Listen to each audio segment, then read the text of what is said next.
दोस्तों देखिए, relax doctor साहब कायरोप्रैक्टिक ट्रीटमेंट देते हैं। Relax ma'am relax good job sir, good job.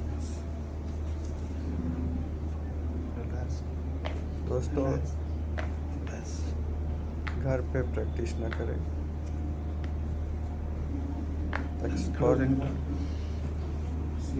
Doctor से ही ट्रीटमेंट कराएं। फिंगर्स लॉक देखिए गुड जॉब बाय डॉक्टर साहब। यही रहेंगे थोड़ा इनके लिए एक कमेंट जरूर करें। रिलैक्स ओके इनके परफॉर्मेंस के लिए